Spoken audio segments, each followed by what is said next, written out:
For the second weekend in a row, our Locky two-step was affected by a cancellation and a postponement of a fight. Thus, we have to go with a Locky one-step and a not even a Locky Trinity, a Locky duo for the second parlay. So the first parlay was originally Walter Walker and Jared Gordon. Jared Gordon's opponent fell sick on weigh-in day and was forced to pull out. Thus, we had to go with just Walter Walker at minus 230, and he cashes with relative ease. So we hit on the Locky one step. The Locky Trinity originally was with Ismael Bonfim, but for the viewers, I actually put in Jose Delgado. But regardless, since the Jared Gordon fall off, I bumped up Ismael Bonfim to the Locky two-step just for the segment last week, not for recording or tracking purposes as I laid out in that video. He ends up fumbling the bag anyway, so even if Jared Gordon was there, we'd cash on the Locky two-step, but we do not cash on the Locky Trinity. As Ismael Bonfim, I thought he was winning maybe 80% of that fight until that shin to the eye landed. Credit to Sadikov for being able to land such a precise and clean strike, which led to the ending of the fight. Still very weird in terms of how that fight ended. I'm not sure if Bonfim knew what he was answering to the doctors, but it is what it is. We take an L on the Locky Trinity, but we do cash the Locky two-step. But again, we want to cash full Locky two-steps, right? The two Locky two-steps that we've cashed this year so far are both ones that have gotten affected by cancellations and have reduced them to just one leg. So let's see if all fights can remain on the board this week and we can actually cash a full Locky two-step, but probably even the first Locky Trinity of the year.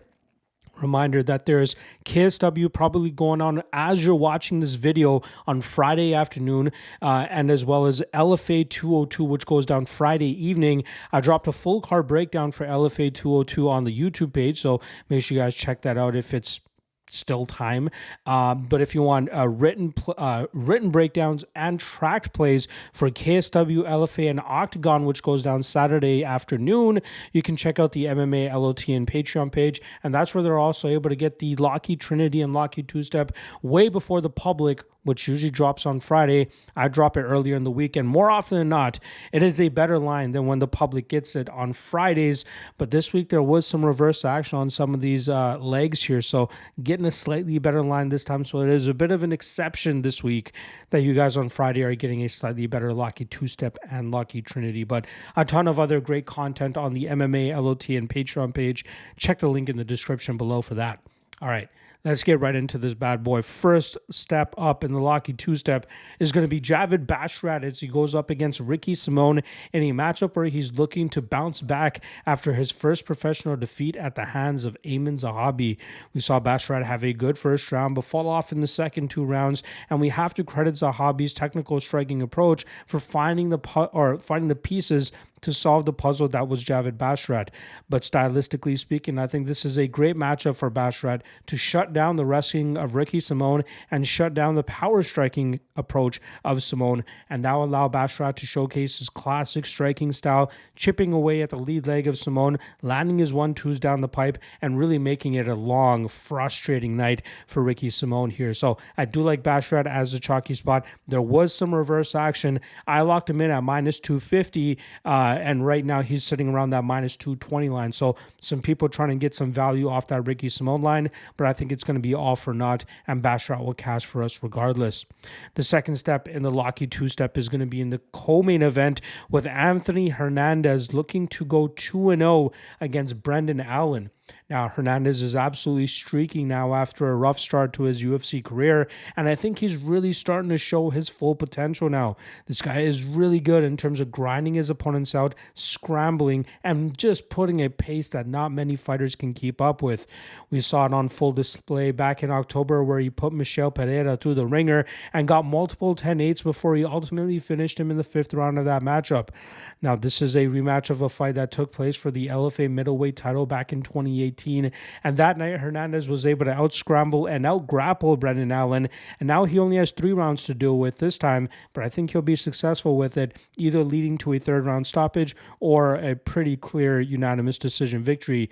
Regardless, he should end up getting his hand raised here and help us cash our Locky two-step.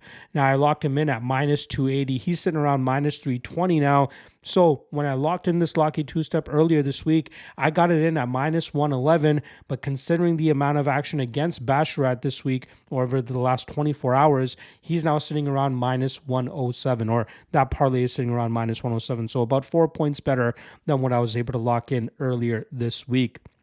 All right, getting to the Locky Trinity now, another spot that has taken some reverse action here, but I'm still feeling pretty good about it. We got Gene Matsumoto going up against Rob Font. Now, Matsumoto was originally scheduled to fight Chris Gutierrez in 2 weeks, but got this short notice opportunity to fight a ranked contender and former, guy that was close to a title shot and Rob Font. And I think Matsumoto is just the younger and far superior striker at this point in time in terms of being able to land damage. We know Rob Font is good with volume and just keeping a consistent pace, but I think Matsumoto will meet him in the pocket often enough that he'll be able to land big enough shots that Rob Font is going to start to come up more frustrated and get a little bit more muzzled with the amount of damage that he's going to be eating in return. This might be one of those matchups where Rob Font might be ahead on numbers, but the damage will likely be on the Brazilian side, which will eventually allow him to go on to win this fight on the scorecards. I also wouldn't be surprised if Matsumoto is able to land a perfect shot to counter Rob Font and maybe even put him away here, but I do believe Matsumoto is the truth, and I think this will be a breakout performance for him. I was able to lock him in at minus 155, has been taking some reverse action here. I think I saw him around minus 145-ish, but I was able to lock in this Locky Trinity at plus 212 earlier this week, but as of today and at the time of this recording, you're able to get plus 223, which I still think is a phenomenal line for these three fighters to go out there and get their hand raised. All right, I'll be back later this evening for the prop drop for UFC Seattle. See you then. Peace.